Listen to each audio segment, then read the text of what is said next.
We all want what's best for our kids. We want them to be successful, disciplined, and well-behaved. So we set rules. We enforce boundaries. We become strict. But what if I told you that the very approach you're using to tough love your child into success might actually be doing more harm than good? Welcome back to Mind Matter. Today, we're diving deep into the psychology of strict parenting. We're going to explore the research, uncover the long-term effects, and answer the burning question: is it ever okay to be strict? Stick around, because this might just change the way you parent. First, let's get one thing straight. There's a big difference between being strict and being firm. Parenting experts classify parenting styles into 4 main categories, but today we're focusing on 2: authoritarian and authoritative. Authoritarian, what we typically call strict parenting, is characterized by high demands and low warmth. It's the my way or the highway approach. Rules are rigid, obedience is expected without question, and there's very little room for emotional connection or explanation. Think of it as control without connection. On the other hand, authoritative parenting is also strict and demanding, but it's paired with high warmth and responsiveness. These parents set clear boundaries, but they explain the why behind the rules, listen to their children's feelings, and use guidance rather than punishment. It's control with connection. The problem is, many parents confuse the two.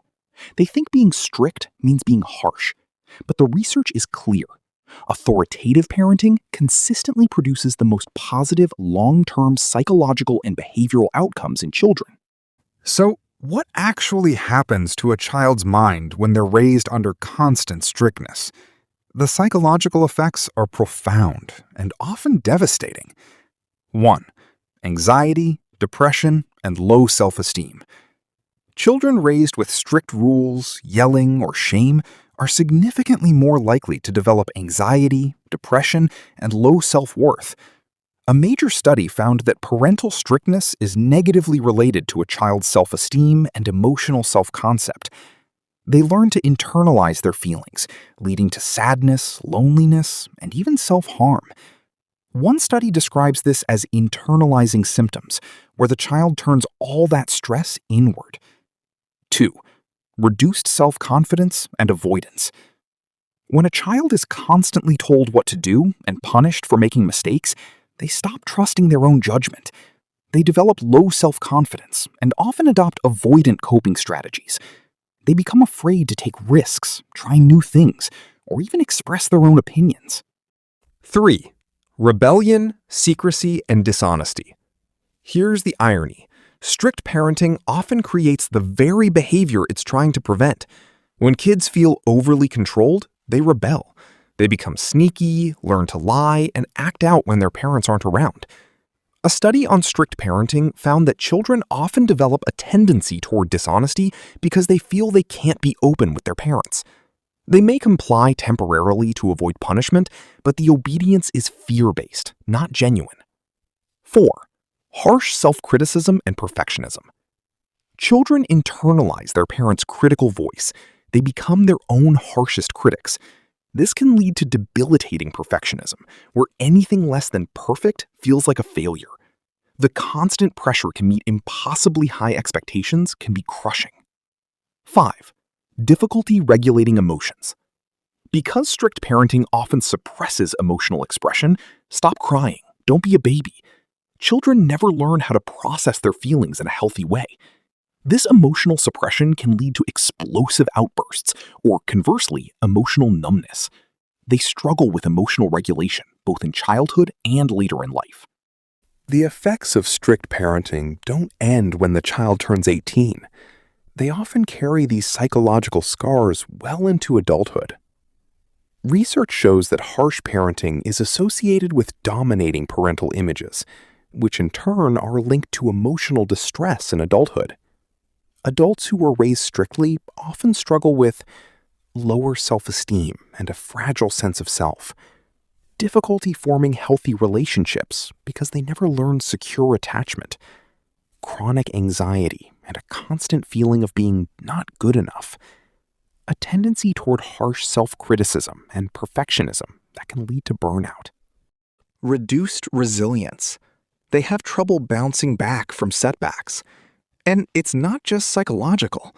Studies are now showing that continuous exposure to harsh parenting can actually affect brain development and cognitive function, particularly in areas related to executive functions like memory and attention.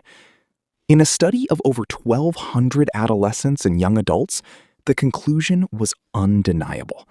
Parental warmth, rather than strictness, is more effective in promoting children's psychosocial adjustment.